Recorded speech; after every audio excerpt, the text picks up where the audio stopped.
You're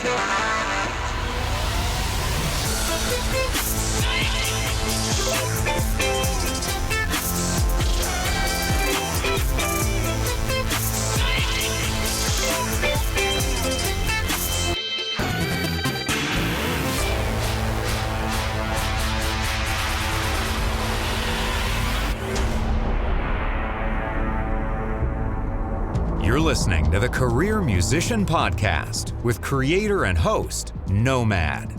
With 20 plus years of experience in the music industry, Nomad has done just about everything to earn a living as a career musician. From being music director to celebrity artists, playing iconic arenas and stadiums, composing for film and TV, and even playing your average local club gigs, he's done it all. Nomad's mission is to empower musicians across the globe with strategies for a sustainable career while blasting stereotypes, and to bring you tried and true wisdom from his colleagues in this crazy business we call music. On this episode of the Career Musician Podcast, we have Jason Hartless, young drummer who at 25 is holding down the drum chair for Ted Nugent while attending Berklee Online College of Music and also co-managing a record label. Jason tells us all about his multifaceted career and just how he did it. All of those young folks who are listening, who are aspiring to be a professional musician, listen up. Jason has done it, and he will give you some great pointers. All right, welcome to the Career Musician Podcast. This episode, we have the young, fierce, talented Jason Hartless, drummer to Ted Nugent. Hey man, how's it going? Good, man. Welcome. Oh, thanks for having me on. Absolutely. Thank you for being here. So how old are you, bro? 25. You know, I've been very lucky to have, been doing this for most of my life. And, I joined with Nugent when I was 21. So, luckily been around the right people at the right time and at a very young age and, just doing what I love. Okay, that's why I wanted to start with that. Because first of all, dude, kudos to you. Seriously, like no BS. I mean, I know it sounds like I'm trying to hype this up, but I am truly just enamored with your success at such a young age because I just think it's amazing, first of all. So I think it's great, number one. Number two, when I was your age, I've had some successes as well, but I was still trying to get into the quote unquote scene and figure things out. And thirdly, I just via the correspondence that we've had over the past several months, I really like your business acumen. You're a clear communicator.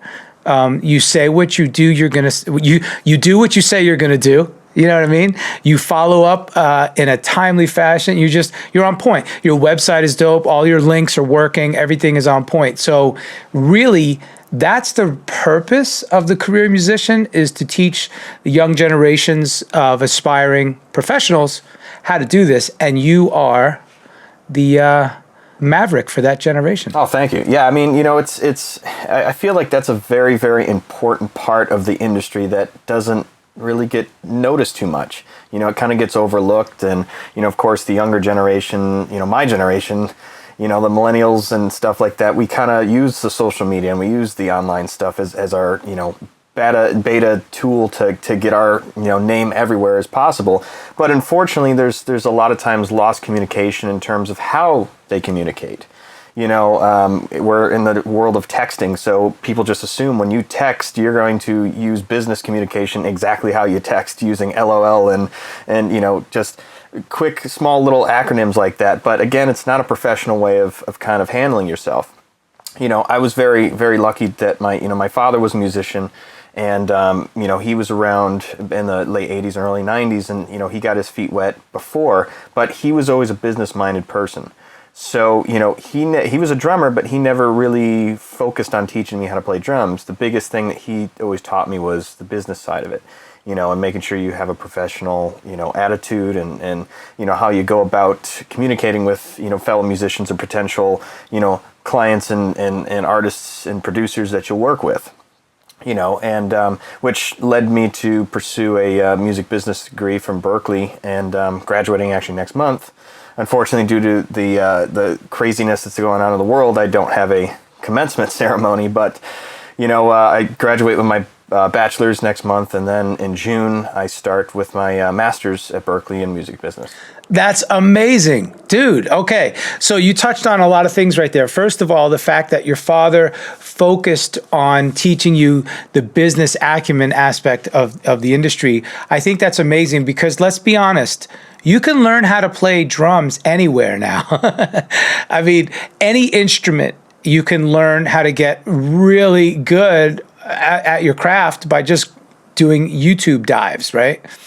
So I think the fact that he focused on the business is really important, and obviously it's paid off. Well, even, because I teach students, pretty much every day, and, what I always tell them, and even me at 25, I still didn't even have, the YouTube full access until only a couple of years ago. I mean, I look at when I was 15, 16, YouTube wasn't like it is today. You had access to this stuff, but it was not as broad as it is today. So nowadays you've got, Drumeo and, various online lessons where they bring in real artists and things like that. And it's absolutely insane the resources you've got. I'm the type of guy that when I get into, some of my influences, I dig deep into every single record they played on, every video possible on YouTube that they played on, things like that. And that's the sort of thing that I try to pass on to the younger generation, of like, you have this stuff at your fingertips,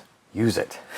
Use it. That's right. That's a perfect segue. Tell us about your history and inspiration. What got you into playing drums in the first place? Was your dad an integral part of that? Well, I really started playing when I was about 6 months old, because I would sit on my dad's lap and bang on his kit. And then by the time I could crawl and walk, I'd just go down and, sit on his drum set and start banging away. And, around the time I was about 2 or 3, maybe 3 or 4, probably better. My dad started bringing some of his musician friends over, and I'd start jamming with them. And then by the time I was 5, I started playing cover gigs around Detroit with an all-adult band. But my musical taste and like the earliest music that I was exposed to was probably the most unconventional to most people, and it's really glam rock. So the Sweet, T-Rex, Slade, Some Kiss, that sort of thing, because, Sweet and T-Rex are my dad's favorite bands of all time. So those are what I really, really, really cut my teeth on when I was very young. And, honestly, one of my earliest memories is watching a Top of the Pops VHS of, 70s glam rock artists. But as I got older, I started listening to different things, Alice Cooper and Styx and Brian Setzer Orchestra and a bunch of different stuff. And, pretty much my whole life, I've been this type of musician that listens to everything and, tries to be able to play everything. And especially in this day and age in this industry, you have to be the guy that just says yes. If, you've got a client that says, hey, can you play, reggae? Yes. Can you play death metal? Yes. Because that's how you're going to get gigs. That's how you're going to continue getting gigs, and that's how you're going to broaden your spectrum in terms of who you're playing with and what you're playing. And, for me, as, conventionally I'm a studio musician. So that's what keeps my job so fresh and so new every single day. Exciting. That's right. I mean, I went from, one of the craziest things I did is I was on tour with Lynn Turner from Rainbow and Deep Purple. We did a quick little run, and I flew directly from St. Louis back home to Detroit, went straight from the airport to the studio to record a big band Christmas album with some of Bob Seger's horn section. So it's like you go from 80s hard rock and metal to big band Christmas. Isn't that amazing? And you said the magic word, yes. Can you do X, Y, Z? Yes. Can you do this? Yes. Can you do it standing on your head? Yes, sure, why not? My favorite story for me was a producer asked me in Nashville during a recording session, do you play the ukulele? Yes. I didn't own a ukulele. I went home, I bought a ukulele and a book on how to play some chords. YouTube wasn't around yet, like we talked about. And the next day I went back and I ended up playing the ukulele on the Lilo and Stitch direct to DVD release. Oh, right. You know what I mean? Nice. So it's same kind of thing. You always say yes, and even if you don't know how, you figure it out, and then you just go back and nail it. And even if it's on the spot. Say yes and trust your gut, trust your intuition, right? Exactly. And honestly, that's the whole thing is, trust your gut, don't trust your brain a lot of times. Your brain might say, well, I don't know how to do this, but, if you're a competent enough musician, you're a confident enough musician, you can figure it out, and that's the biggest thing is, having great confidence in what you do will literally, write your own check. But let's talk about that. You said two words that are great: confidence and competence. So you're confident enough to know that you have the competency, right, to pull it off. But then there's this other fine line, which I always talk about. In today's world, everybody's concerned with swag. Tell us your perspective on the difference between confidence versus arrogance. Well, yeah, again, I tell my students this constantly because, and I'm not going to lie, sometimes I come off as egotistical, but that's straight up my confidence. And the reason that there's a big difference, confidence is when you can back up every single thing that you say. Egotistical is when you say things and you're just talking, circles around yourself and you're building this hype that does not exist.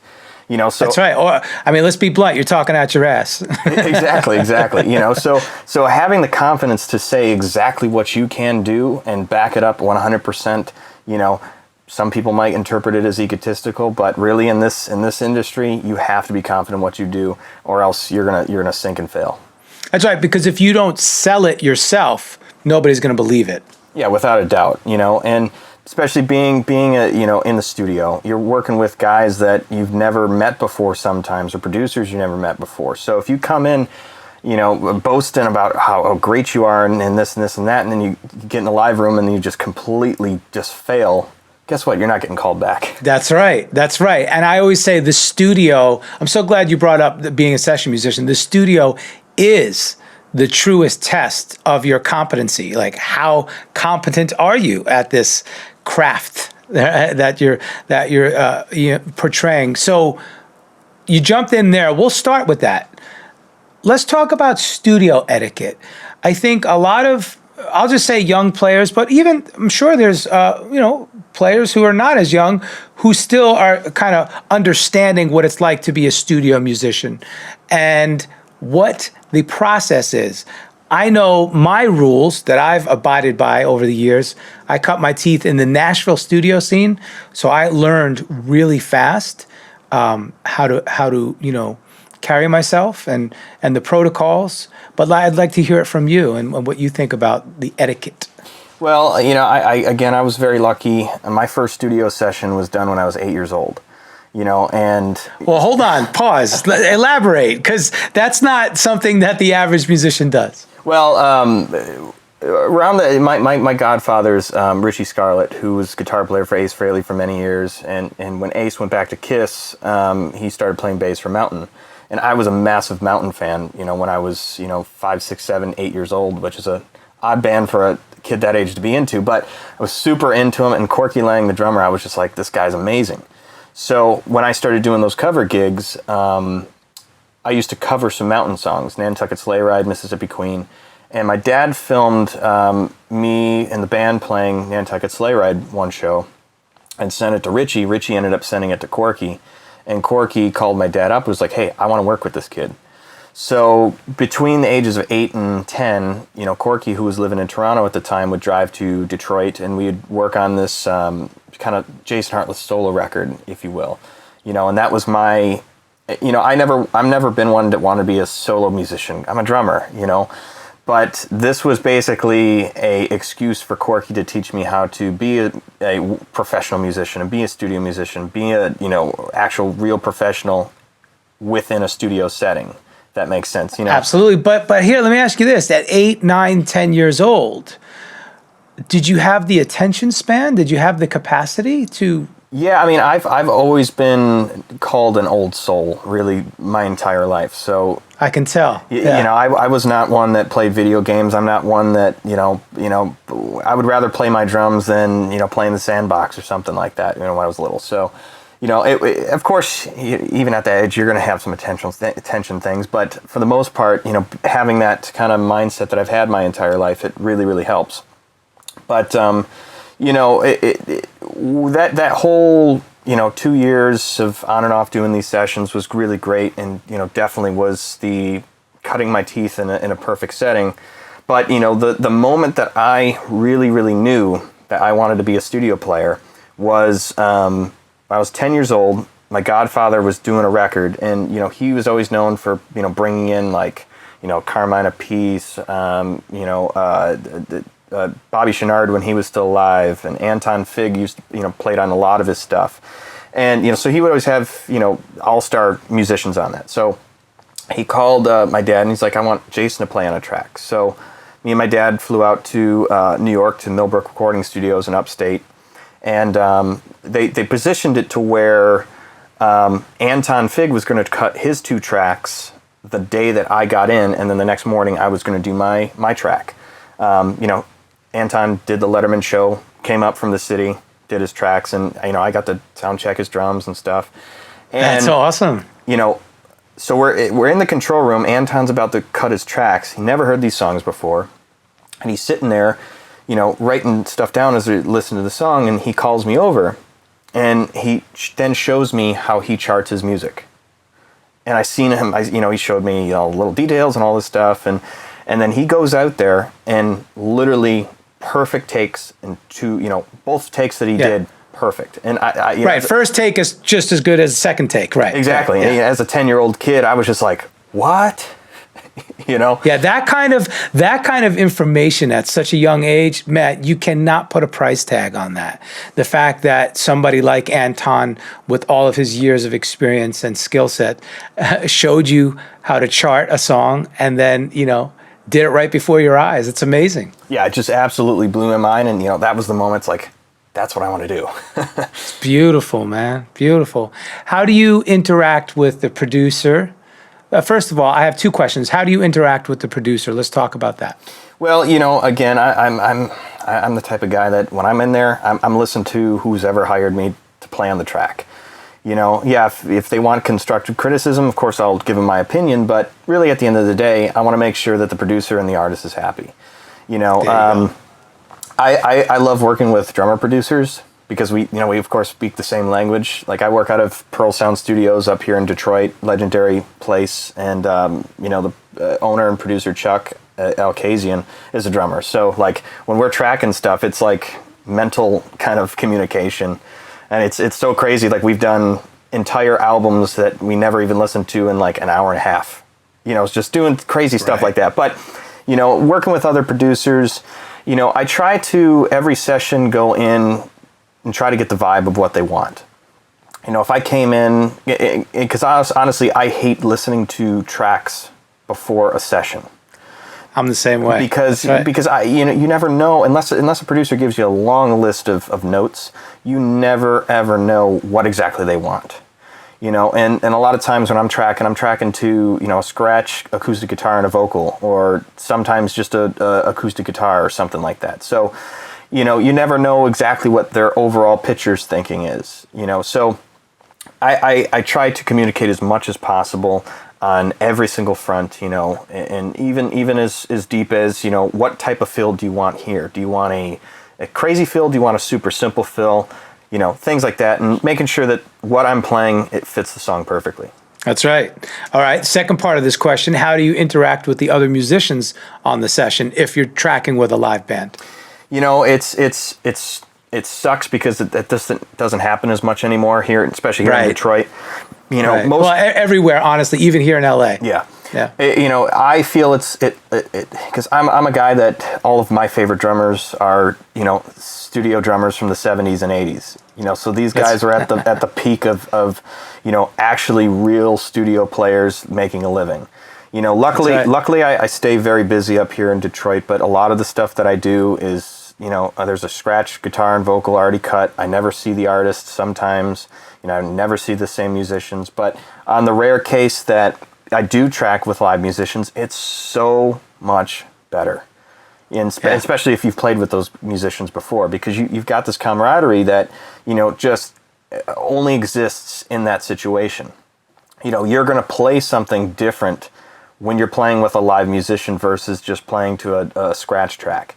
And, you know, I get it. We're in the days of small budgets on records and things like that. But, you know, I wish more studios and more producers and more artists would bring in all of the session guys at the same time. Yeah, I definitely think it's a budgetary issue most often, as the industry has been turned on its head and then sideways and then shrunk and then expanded and reshrunk and I mean, right.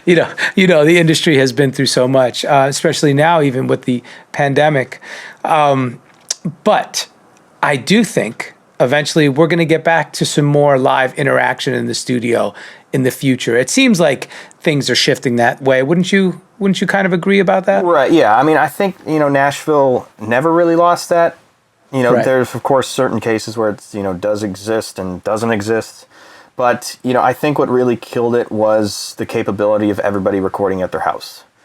You know, and honestly, during this pandemic, everybody's doing the quarantine videos and stuff like that, which is cool. It's great. It's, you know, a fun little thing to do, keep people, you know, and musicians, you know, playing and stuff like that. But, you know, having your own home studio is good for demos. That's it.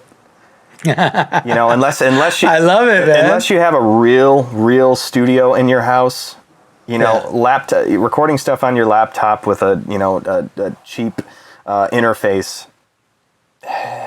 Go to a studio.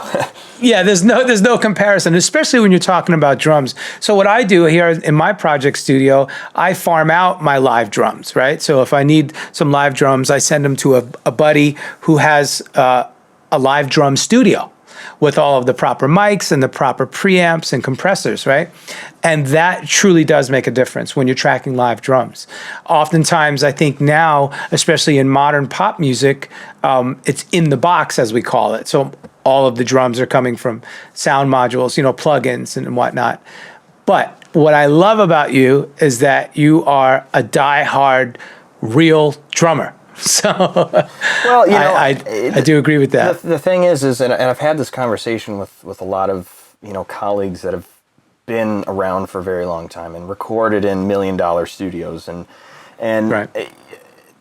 Very, very, very few people my age and my generation have actually recorded drums through a Neve. That's right. And actually recorded drums through an API console or, you know, SLS or something like that. You know what I'm saying? It's like no one, until you actually do that, you don't really understand the difference.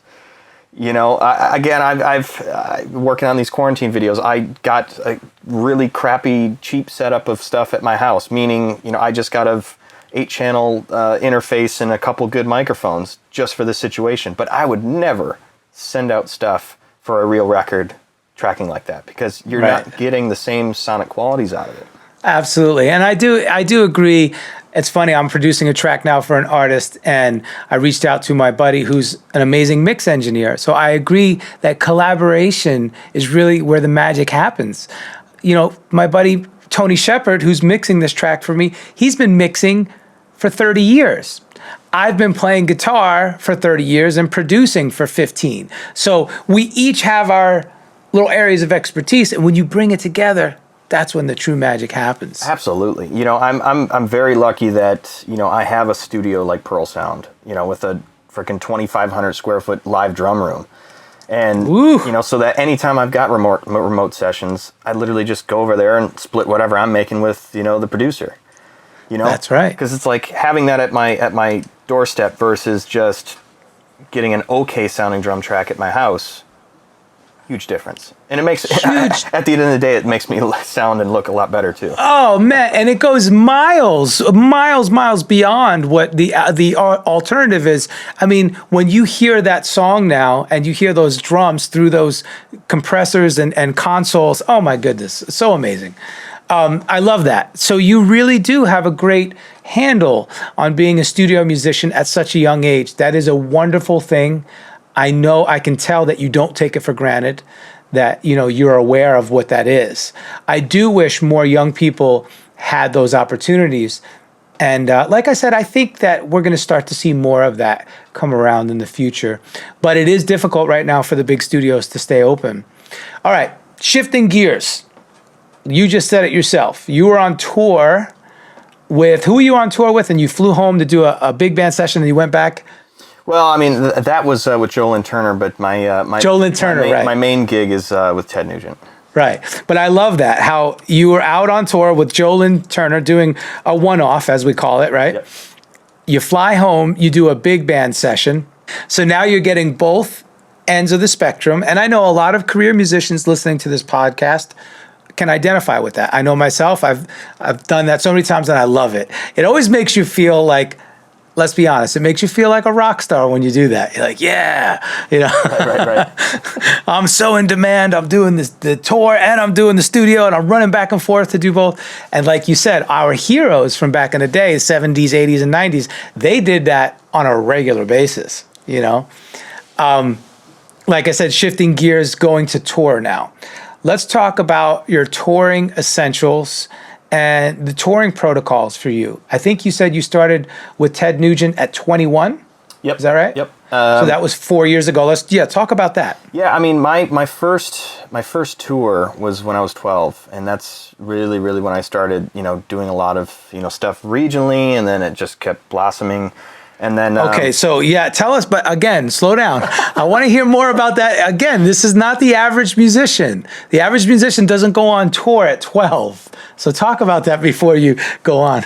Well, I got called to. Actually, I was playing with this guy named Brian Schram, just as a kind of a side project. But he had his own band that was doing really well within Detroit, and I was a big fan of his band, and I started playing with a few members of the band, and they were about to leave on tour to go open for Les Claypool from Primus. And huge. And I had a couple months previous gotten a call last minute. I was homesick and from school, and my mom got a call from my dad saying, "Can you drive Jason to Toronto? The Brian Schram's drummer can't make it to this recording session and they need him there." So I'm like, okay. So sick as a dog, get in the car, drive up to Toronto, do the session, and just didn't think none of it. But I was so excited because I loved this band that I was doing a track for. And again, went back home, went back to normal life, didn't think none of it. A couple months later, drummer couldn't make this show in Milwaukee opening for Les Claypool. So I get the call day before, "Can you do it?" "Yep." Do the show, get asked to join the next day, and that was the band that I really started touring with, and we toured all across the U.S. But the biggest part of that was in 2009 we opened up for Mötley Crüe for 3 months on the Crüe 2 tour. So that was my first amphitheater major tour. And so you're 12 years old on the Mötley Crüe tour. I was 14 at that time. 14. And did you have somebody with you? And you go ahead. Yeah, my dad was brought in as tour manager. Again, having industry experience, it made more sense from bringing my dad on instead of hiring a tour manager and have one of my parents come with us. So, he was able to go with me, and it was great to see the country really for the first time at that point and play these massive amphitheaters. And it's actually today, because the label that owned all of this band's stuff I'm now managing partners in, and today we released 3 tracks of a session that this band did in Winnipeg, Canada with Dale Penner, who produced Nickelback. And this stuff was never released. And, during this quarantine, going through, our old archives and stuff, and I found this EP. I'm like, hell, we own this stuff. Let's put it out. But what's the band? Schram was the name of it. But SHRAM? Yep. Okay. And, I toured with them until about 2010, and that's when I started high school. And that's the crazy thing is the Mötley Crüe tour was the summer before my high school, 9th grade year in high school. So I kind of had the choice of, do I do marching band or do I tour at Mötley Crüe? So, bro, again, the average musician is not faced with these decisions at such an early age. I mean, come on. Yes, that's a big deal. But the tour ended, I think like 2 days before I started high school. So that was a really weird instant transition. But, when I was in high school, I kind of took a break touring and really, really focused on, my studies, but also progressing as a player. Because before then, I had studied with various drummers, but I'd never had a weekly drum instructor. I was mainly self-taught for the most part. So at that point, I was kind of a quote-unquote rock drummer. Gotcha. So at this point, I said, okay, well, I actually really need to take this time and become a musician. Yeah, I was really a rock drummer up to that point. So going forward in high school, I thought, okay, well, I need to become a musician. So I started taking weekly lessons with a guy here in Detroit named George Dunn, who's an absolute percussion legend. And this guy completely changed my playing. Integrating rudiments and integrating, more complex technique within it. We rarely set out a drum set. We mainly talked about, rhythm exercises and, snare drum technique and things like that. And that absolutely took my playing to a whole different level. So by the time I graduated high school, I started touring with this band, Pistol Day Parade, that had a lot of success regionally, and the band was about to blow up. We got signed to a label, had some pretty big management behind us, and we had this song, Rockstar's Girlfriend, that did really, really, really well. What's it called? Rockstar's Girlfriend. Okay. And but it was on the radio. It's funny because that song had been like on gold rotation in Detroit rock stations for years before it was officially released. It was a demo that was playing on it. So by the time I joined the band, we cut the album, and our management and label was like, well, we need to get you guys a really solid tour to coincide with the single release for, the national push of Rockstar's Girlfriend. So the tour that we ended up getting in 2014 was opening for Ted Nugent for 2.5 months. So that was really my introduction into that whole camp. Hey, this is Jason Hartless, and you're listening to The Career Musician with my buddy Nomad. Join the Career Musician Facebook group and get involved in the conversation. You're listening to the Career Musician Podcast by Nomad. Nomad is the career musician. In this podcast, we highlight interviews with other industry professionals, providing insight and practical wisdom for the next generation of aspiring career musicians. It's such a shame because the single was climbing so fast. Every week it was just climbing. And at the end of the tour, it was number 19 on the charts, and our radio promoter straight up told us, you guys get another big major tour, and this song will be number 1. And wow. And we ended up booking a co-headlining with Buck Cherry, and it never happened because multiple members of the band decided they hated touring. Oh, that's terrible. So, it's straight up, the plot line of That Thing You Do, the movie.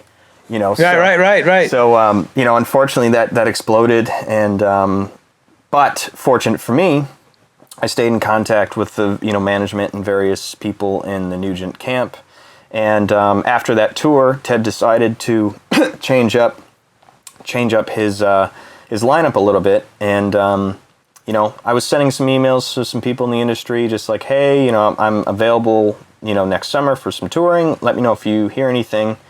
One of them was Ted's manager. I emailed, not knowing that Ted had changed some musicians in the band, and he responded like, "Can you do a Nugent set?" Like, yeah, absolutely.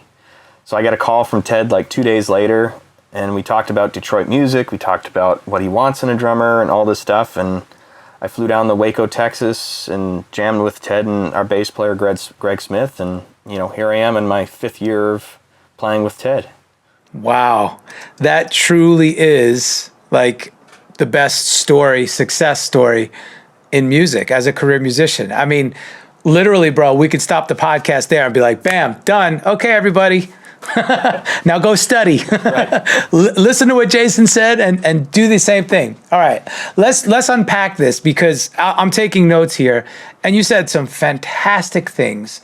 Once again, I am enamored with your business acumen, with your ability to conduct yourself on a professional level at in so many different areas of your career and life.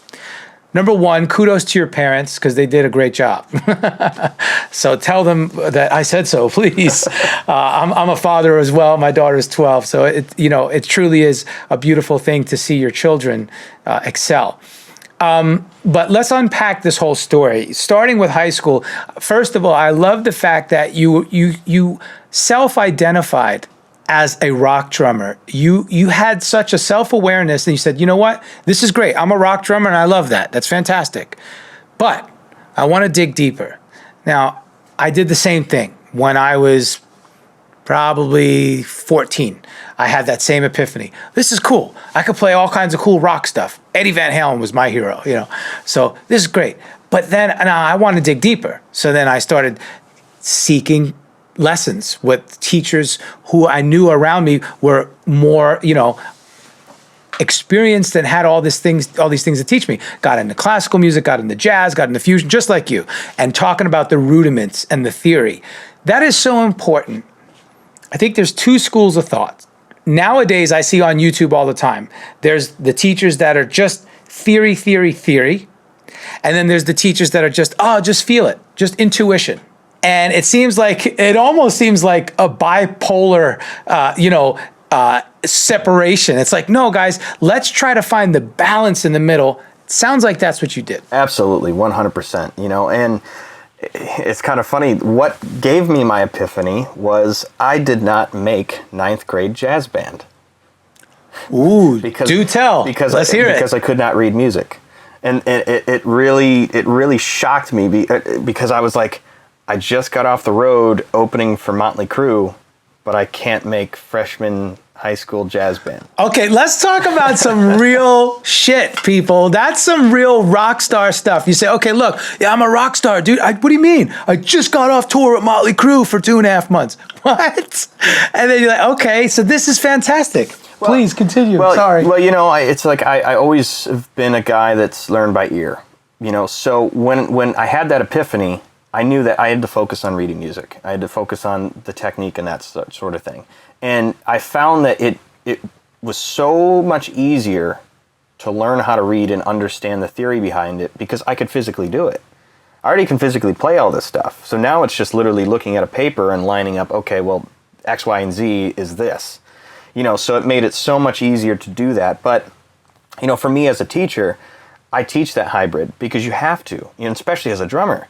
I get it, if you're playing guitar or something like that, you got to learn your scales and your chords and all that stuff. But when you're playing drums, you need to learn your inner groove because groove you can't teach. You got to find that yourself. So I always tell my students, just play. And then we introduce some theory here and there, but play. Play as much as you can because the more you play, the more you're going to learn your ins and outs of what you need to work on. You're going to learn your limitations, and you're also going to just slowly progress overall. That's right. I love that. And it is a hybrid. I do believe it's the two things combined. You're studying now. You're more immersed. Failing that 9th grade jazz entry exam, what did that do? In 10th grade, did you apply again and did you get it? What happened from there? Oh yeah, 10th, 11th, and 12th grade, I was in jazz band and ended up getting in the symphonic orchestras, and at that point I started into putting myself in every single ensemble. I was in jazz band, I was in a symphony band, I was in marching band, I was in drumline, percussion ensemble, concert band. I sometimes played drums for the show choir. Any opportunity that I had, I tried to make sure I did. And not just in a musical standpoint, but I've always been someone that's been into audio engineering. Luckily the public school district that I went to, Fraser, Michigan, NAM has voted it the last, I think, 8 or 9 years as one of the top 100 music education departments in the United States. And I just so happened to live in this district. So it made all the resources I had so much better on my progression as a musician. I mean, but even our theater, we had a $35,000 sound system, and I was the audio director, so I got to cut my teeth on using, Yamaha M7 CL 48 channel digital console. Stuff that Wow. most venues wish that they had, Right. So, but How did you, let's talk about that. How did you study to learn that console? What was your approach? well, my parents first bought me my, first little mixer when I was, I think, probably 10 or 11, and it was just a 4-channel, Korg tape recorder or something. And, I've always been fascinated with it. Again, being in studios since I was little, been around this stuff and, played around with it. So I found my way to kind of teaching myself, what's EQ, what's compression, what mic placement works better, and of course, I only play drums, I focused on miking drums and finding different things. So, by the time I got to high school and had that console, I already, had been interns in studios and worked in real studios and as an engineer, not as a musician. So I've already had the basic layout of all that stuff. So at that point, So you understood the schematic of a channel strip and how it works. Exactly. So it actually ended up turning into me having to teach the other students, so that the teacher can concentrate on other students. Right. At that point, I was not a great teacher, and I kind of look back, and I'm one of those kind of guys that I just want to get it done and do it myself and not wait on other people. But yeah, absolutely. But great experience. I can identify with that too. Sometimes that happens. But here's one thing I want to just touch real quick. The actual Yamaha console, which one was it? It was the M7 CL, 48 channel. M7 CL, 48 channel. Did you actually study the manual? I did. The instruction manual. Okay. I And that's what I'm looking for. That's what I want to hear. I actually downloaded the PDF and took the PDF to Kinko's and had it printed. Yes. So now, there you go. So now the high school has an extra copy of the manual. There you go. And see, I wanted to let people hear you say that because it's so important. Again, there's that hybrid balance. You can go from lean on intuition. Oh, I understand what EQ does. I understand what compression does. I understand the layout of a channel strip and signal input. But as it pertains to each individual device and mechanism and application, you have to study. Absolutely. There comes a point that your intuition is only going to get you so far. So I really appreciate that. And again, this day and age of unlimited information, I feel like too many people don't use the information that they have in front of them. Precisely why we're digging deep here. Yes. I love it. Okay, wow. So again, sorry to keep bringing this back, but I can identify. I went to a performing arts high school in South Florida, experienced much of the same, scenarios with all the different ensembles and great instructors and whatnot. I do think that is hugely beneficial. So if there's any young middle school and high school people out there listening to this podcast, do it. Try to ask mom and dad how you can get into a performing arts high school of sorts or some kind of a technical program that will allow you to focus on your musical endeavors. Yeah, without a doubt. That's fantastic. And unfortunately, we are seeing so many great music education programs get cut from public schools. And right. That's why I'm a big advocate of, VH1 Save the Music and, all these other foundations that are, give to, schools that don't have the budget for that sort of thing. And, because even if you don't, like I work for the School of Rock Corporation when I'm off the road and, home in Detroit. And which school, what is that called? The School of Rock. Oh, School of Rock. So you work for School of Rock. Okay. Yeah. It's a great thing when I'm not touring and I'm in town, I can still teach and give back to younger students. But, I try to tell everybody music education goes so much deeper than just being a professional musician. Not only are we learning the discipline and the self-awareness of, learning a craft, we are also teaching ourselves something that you can take away, even if you never play a professional gig in your life, you can still use music as a, great hobby. But you can turn that hobby into making money. You can play a local, coffee shop and make, a couple bucks. You can get up a couple of your friends and do a cover gig at a local bar just for fun. That's right. That doesn't mean it's your day job, but on the weekend you can be the weekend warrior musician. But and nothing against sports. I'm a massive hockey fan, but you look at sports in high school and compared to music, and so many high school sports programs get 1,000 times more budget than the music education programs. Now, put in perspective of this, if you look at, let's say, when someone's 30 years old and they want to go play hockey, they have to pay to play hockey. Versus if they knew how to play an instrument, they get paid to play their hobby. I love that. That is so cool, man. Well said, bro. Well, during that time, like almost right after I graduated high school is when Pistol Day Parade started touring a lot.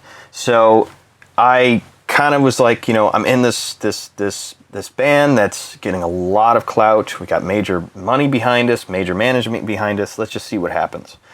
And, I did that for 2 years, and of course it exploded. And towards 2015, I really focused on, that's when I started doing a lot of studio work because I wasn't touring.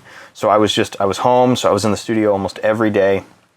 And also co-engineering records and did a couple co-producing on a few things. But awesome. I was mainly focusing on that and teaching. So I wasn't... And there was, I'm so sorry to interject, but there was enough studio work to keep you busy like that? Like you were really in the studio on a weekly, daily basis? Yeah, luckily, and it's in, working out of Pearl Sound, because they one of their companies that the owners have is also an ad agency. So playing a lot of TV commercials and radio commercials and all that stuff. Of course, 100% of that goes uncredited, but it's nice when you're at home and you hear yourself, oh, I played on that.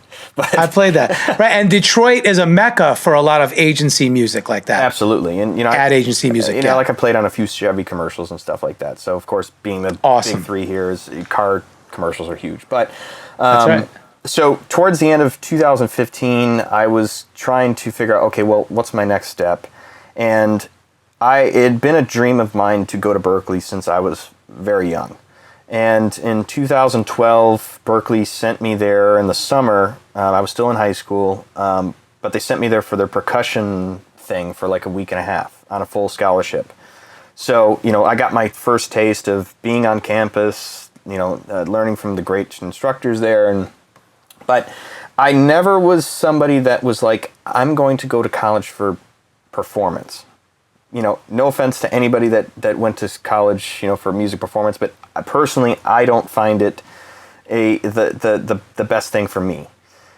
So it was to where, okay, well, do I go for music production, which I've had a love for many years, or do I go to music business, which is something that could sustain myself? Because my overall thought process behind going to college was, what am I going to do with my degree if, I stop getting calls to go on the road or sessions, or God forbid I break my hand and I can't play anymore, So trying to figure out not a fallback, but something else that I could utilize within my career while I'm, doing my career, but then also can use it post-career. That's right. So that's great insight. Once again, great insight at such a young age. Well, I had this kind of decision. Well, do I go with, do I move to Boston for 4 years, or do I do the Berklee Online approach? And I decided Berklee Online, and I'm going to go for music business. Thank God that I chose that, because about 3 weeks later, I get the call for Ted Nugent. Okay, so again, great foresight. You prepared yourself. So tell us about that. So now you're studying online while on tour with Ted? Yeah, and that's another thing I chose, of just going straight, not taking any semesters off like some people do in the summer or whatever. So when I'm on the road, I'm in college. And, you know, luckily with Nugent, we have a lot of luxuries in terms of, you know, we've got a big bus, but also me and the bass player get our own hotel rooms during the day. So I get a lot of privacy, so I'm able to really sit down and study and not have too much distractions going on. But, you know, it's tough work, you know, because, you know, when you're on the road, it's grueling. Even we have a lot of luxuries, and, you know, we have production assistants and things like that can handle stuff for us, but it doesn't matter. It's still very grueling and tiring. You know, you're playing 2.5 hour sets every night. By the time you get to bed, it's 3 o'clock. You wake up in the next city at 9 a.m., get thrown in a vehicle, taken to a hotel. You know, so it still is a grueling process, but, you know, it's a very rewarding thing, of course, that, you know, I'm getting my degree. And, you know, luckily, after my first year, I got contacted to become a managing partner of Prudential Music Group, which was a label that I had worked with as a musician in the past, but the label had gone defunct because they had a falling out with past, managers of the label. So we have Sony distribution, so it's like all these releases are just sitting there and no one's doing anything with it. They're like, do you want to just take this label and see what you can do with it? So since taking that, and, you know, it started off just as Prudential Records. Now we've turned into Prudential Music Group with Prudential Records, Prudential Publishing, and Rouge Records, which is a vinyl reissue label. So, you know, having this capability to basically, when I'm in school, utilize my real work situations as my homework makes it so much better, because I'm the type of guy that I hate doing hypothetical situations. You know, if I'm doing something, I want it to be real. Absolutely. It makes perfect sense. Once again, best of both worlds, beautiful insight, foresight. You're a managing partner at Prudential. How much of a daily workload does that entail? Well, it really depends on how many releases we're doing. You know, we've got, there's 4 partners, 2 are financial guys. The other one is actually my father that came in a little bit, probably the last couple of years, and myself, but we have, you know, accounting and other people that take care of some of that stuff. But I mainly oversee all of the projects and make sure that, you know, everything's doing well. And, you know, it's not as time consuming as it is, because we're not a major label. We are a small, you know, conglomerate that just does vinyl reissues for the most part. And, you know, the most time consuming of that whole thing is just the project management. You know, once the album's out, it's kind of just, you know, it does its thing at that point. You know, do you have a marketing division?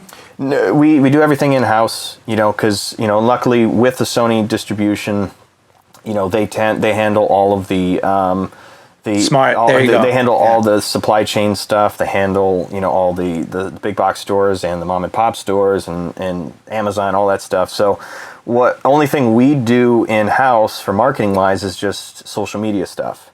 You know, is that something that you do personally? Yeah, myself, and we also have a social media guy, but it's, you know, again, that social media stuff is mainly geared for our storefront on our website. So we're getting a lot of sales through our storefront, but a majority of our sales comes through, you know, the big box retailers and, you know, the mom and pop record shops. But you know, luckily we again are in the age of social media, so if you do it right, it doesn't cost as much than having to, you know, really spend almost your whole budget on marketing. And also having the artists that are sustaining versus artists that you have to really push. You know, like we've got some stuff coming down the line before this pandemic happened, but stuff coming at the end of the year, you know, it's going to be stuff that is going to be super easy for us to market. You know, these are more like legacy acts, right? Absolutely. Yeah. You know, and we do a lot of stuff at Record Store Day, and that's really our big breadwinner because it's free marketing. It doesn't cost us anything, and all of our stuff instantly sells. Where is that now? The annual Record Store Day. It happens in April, and then the Black Friday in November. But wow, I wasn't even hip there was such a thing. That's awesome. Yeah, it's unbelievable. I mean, and all the major labels and all the indie labels, are involved in this thing, and it's not too many big box retailers are involved, but it's all the mom and pop record shops around the United States, Canada, and over in United Kingdom. But it's like we've got a release coming up that actually was announced yesterday. And Chad Smith, drummer from Red Hot Chili Peppers, we had recently acquired the rights to the band that he was in Detroit before he joined the Chili Peppers, and that band was very, very, very popular in Detroit, but never got the national recognition. And honestly, I've been a fan of this album for years, and when we started the vinyl reissue, this was kind of like on my bucket list of albums I wanted to get. So for us now to get it. And like yesterday, Sabian Cymbals did a Detroit drummers chat with myself, Chad Smith, and Greg Bissonette from Ringo Starr. And it was a great way to actually officially announce this release. Because... Wait, so hold on a minute. So it was you, Chad Smith. And Greg Bissonette, Greg Bissonette, of course. Played with everybody. And we're all Detroit guys, so it was a cool kind of Detroit drummer conversation on Facebook Live that Sabian Cymbals did. Wow. Amazing. Amazing. Okay, so hold on. I'm unpacking everything here. You're going so fast, but this is great. All right. So the Chad Smith band, of course, Chad Smith from the Chili Peppers. What was the name of his Detroit band? Toby Red. Toby Red. And Prudential Music Group now has the rights to release that. Yeah. And when can we expect to see that available? Well, depending on how this whole pandemic plays out, but we're still shooting for fall of this year. But okay, what's crazy is like this, to me personally, this record is one of the best records of the '80s that never got the recognition it deserved. Really? So it's when this record comes out, people are gonna shit their pants because it's a phenomenal record, and of course it's got one of the most legendary, well-known drummers of all time before he was in the Red Hot Chili Peppers. That's awesome. Fantastic. Jason, this is a wonderful wealth of knowledge, experience, and real life practicality, man. You're doing it on every aspect. When do you get your bachelor's degree? Next Saturday. Ha! What's that date? May? No, actually, no, I'm sorry. It's two Saturdays, May 11th, or no, May 9th. I was supposed to fly out to Boston to walk across the stage, but unfortunately, due to this stuff, kind of had to get canceled. But we've got a great plan B because as of right now, Nugent is still going to be touring this summer, starting mid-July, and the plan is to have Ted give me my diploma on stage at our local Detroit hometown show in front of 20,000 people. So come on, dude. That's amazing. Oh, that is so cool. Okay. So much good stuff. And then you're going back for your master's? Is that what you said? Yep. Yeah. I mean, well, it's funny. I graduate in 2 weeks, but I'm still in this semester until the end of June. And right. Like the next week, I start my master's. So I'm going straight into it. And the master's will continue the business studies? Yep. Music business and master's. And, it'll take me probably 2 years or so. 2 years. That's fantastic, man. Fantastic. Hey, for those listeners who are curious, who might be thinking about doing some online schooling themselves, was it more affordable online, or is it basically the same as going, obviously minus the living expenses if you go? Yeah, well, I mean, it's Berklee. Berklee is super crazy expensive as it is, but even the online stuff, it's honestly comparable to most Ivy League university price wise, but it still is. Okay. It still saves a lot in terms of your time, living expenses, all that stuff. That's wonderful. Thank you for sharing that with us, man. So much material. We're gonna let you go here real quick. I have a few more things. Words of wisdom to people your age and younger that are really aspiring to do the same exact thing that you're doing? You know, there's so much that it's hard to pinpoint one, but you know, I guess the biggest thing I always try to advocate is be the guy that can just do it all. You know, be the guy that can play any style of music, be the guy that can do whatever gig possible, you know, because that's how you're going to stay working, and that's how you're going to, you know, continue, you know, when one gig ends, you can step right into the next one. That's right. That's wonderful. Okay. Now for the fun part. Do you mind if we do a quick rapid fire little session? Yeah. Questions just for fun? Absolutely. All right, drum roll, please. How apropos, right? Okay, favorite food? Probably steak. Nice. Favorite libation? What? Favorite drink? Oh. Libation is a fancy way of saying drink, right? Adult or kid friendly, it doesn't matter.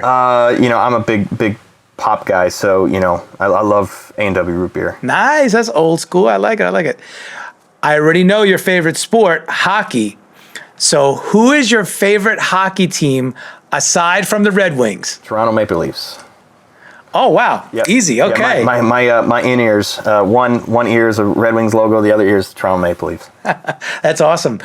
Do you play hockey yourself? No, I would love to, but I don't want to risk breaking anything. But, you know, luckily over the years I've become close friends with a couple Detroit Red Wings, and you know, it's funny because they've always tried to be a musician, and I've always, you know, loved to play hockey. So we've got a kind of, you know, comparison of our lifestyles. That's so awesome. How do you spend your free time? I really don't. You know, I'm everything that I do is music related. Honestly, you know, when I'm not doing something else, I'm doing another thing. Right. I think we can all relate to that. All right. What activities do you enjoy on long flights other than sleeping? Listening to music. You know, usually when I'm actually on flights, I'm on my laptop doing work or something. But you know, it's I always have, you know, Toto or The Who or whatever on, you know, all my favorite stuff, you know, on my phone or laptop. I was just going to ask you, the perfect segue, the last song, band, or artist that you listen to that you're not working on. I don't know. I listen to so much stuff, and it's you know, it's again, I love that I have access to, you know, so being a studio guy, I love digging into studio musicians. So having resources such as Discogs, you're able to dig into every album that, you know, a studio player played on, and so I kind of go down the list and try to listen to as much. But you know, like Jeff Beccaro is one of my favorites of all time, but it's hard to listen to every single thing he's played on because he played on thousands of songs. That's right. So I'm always discovering something new. Awesome. Favorite TV show or movie that you've been streaming lately? Well, you know, favorite movie is Jaws, without a doubt. Got Jaws poster, and you know, Sanford and Son TV shows, just no one can beat that. That's awesome. When you can do this activity, do you prefer online or brick and mortar? Shopping, something that lately seems to have gone online for so many.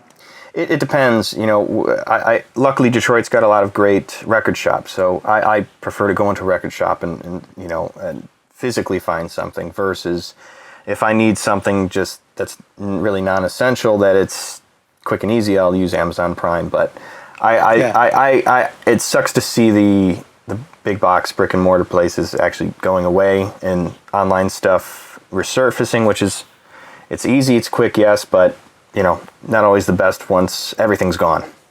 Right, and it takes away the experience. Absolutely. Dream collaboration. Probably Steve Lukather. Love it. And finally, what would you do if you weren't a career musician? That's tough. You know, probably I'm a massive Disney nerd, so probably working for the Disney Corporation, you know, and at the theme park, you know, stuff. So it's always been a big hobby of mine. Very cool. Jason, this has been a wonderful interview. Thank you so much for all of your insight. Yeah, thanks for having me on. It's great talking. Absolutely. Empowering musicians with solutions for a sustainable career in the music industry. Subscribe and leave a review on Apple Podcasts. Binge previous seasons of the Career Musician Podcast and subscribe for all new episodes.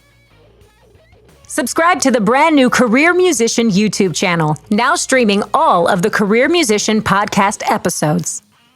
Want to learn more about a particular topic? Tag @TheCareerMusician and use #CareerMusician to let us know what you'd like to hear.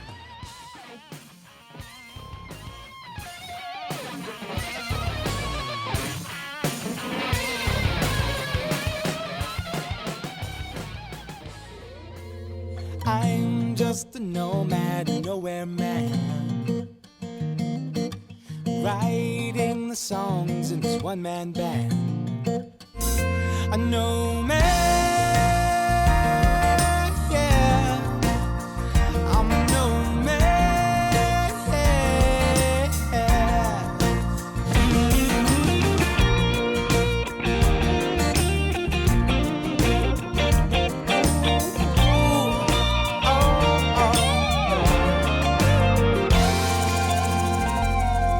So hush now, darling, you'll be fine. I'll be back this way sometime. Until then, baby, don't you cry, 'cause I'll be calling. Hey, this is Nomad, host and creator of the Career Musician Podcast, and I am thoroughly stoked to be an official member of the Pantheon Podcast Network. Pantheon Podcast Network is the first of its kind as an all-music-based podcast collective. Please be sure to check us out at pantheonpodcast.com for more info.